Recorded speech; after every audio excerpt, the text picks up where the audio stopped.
It is the holy days of Ramadan around the world. Muslims fasting during the day, eating at night. Got to be tougher during the summer, I would think, when the days are that much longer. To mark that, among other things, we have with us Tamam Kahn. She is the author of Untold, a history of the wives of Prophet Muhammad. She practices Sufi. First of all, let's talk a little about Ramadan and about its origin, because I think that's still a little bit of a mystery for many people who are not Islamic. Well, I found out a very interesting thing, Henry, about Ramadan recently, which is that Prophet Muhammad asked his companions to keep the fast with the Jews in Medina. He felt that this was a good thing to do. So that, according to Reza Aslan, marks the very beginning of the Ramadan impulse, and from there it developed into a 30-day fasting in order to get one's inner life a little more in place. Right. Talking about your book now, it's called Untold, A History of the Wives of Prophet Muhammad. It's an interesting mixture of prose and poetry, yes. Much of it fact, some of it, if not speculative, certainly at least projective of what you saw in the wives. The wives were both a tremendous influence on Muhammad. He had, what, at least 11 of them, I believe, and could have been more like 14 or 13. But they were also highly controversial in his life, even when he was alive. The most influential, what would have had to have been Khadijah, who he married for, what, most of his life, I guess. Yes. Would you like me to speak about Khadijah a bit? Please. Khadijah was the first wife.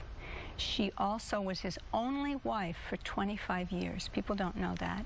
She came from a matriarchal culture, which meant she was able to have her own business, a very successful business of caravans going all over the Middle East. And the way she met Muhammad, who was a little younger than she was she hired him to take her caravan to Syria. And that was how they got together. And after that, he was so successful that she invited him to marry her. A lot of his marriages were either political or economic or just charitable. I mean, almost all of his wives were actually widows, yes? That's correct. And why was that? What happened in the Middle East at that time was a widow had no recourse. So it was an act of kindness and compassion to marry widows. And often it created wonderful political alliances as well that were important. One of the most famous wives, perhaps the most famous wife, was Aisha. And for a number of reasons. One, she's one of the most inspirational for many Muslims, but also she was one of the most controversial. That's right. When people look at her life. Can you tell us about her? Well, Aisha was his youngest wife, and she was the daughter of his closest friend, Abu Bakr. And she was brilliant. She was brilliant. She was also someone who would say whatever she thought. So she was often in trouble. They also got married at what for us now is a shockingly early age. Well, I think that she was probably in puberty when they actually were together. Much of what we know about this time is from Aisha, because she left a record. And Muhammad has a wonderful thing he said about her. He said, "You are more dear to me than dates and butter." Now, to us, that doesn't mean a lot, but in the desert, in the 7th century, that was quite a statement. To what extent is Islam today, which we think of as being a culture that really has fairly strict controls on women, to what extent is it defined by the very wives, who were with Muhammad throughout those many years of his life? How is it defined by them? How did they influence Islam?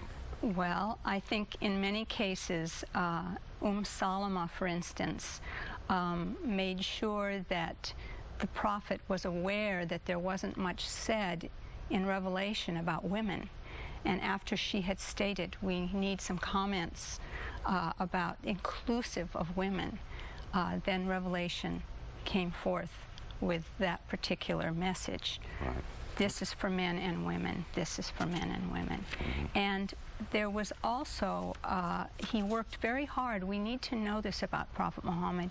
He worked hard to make it as fair as possible for women. Right. Inheritance, for instance. Okay. It was the 19th century before Christianity gave the kind of inheritance that Islam gave to women. So in that way, they were influential. So the book is called Untold, A History of the Wives of Prophet Muhammad by Tamam Kahn. And she will be September 9th, 7 p.m. at Copperfield's Books in Sebastopol. And also August 22nd, 4 p.m. Book Passage, Corte Madera. Thank you very much for joining us. You're very welcome. Thank you, Henry. When we come back, we're going to solve all of California's fiscal problems. You'll want to watch that. You're watching KRON for News Weekend.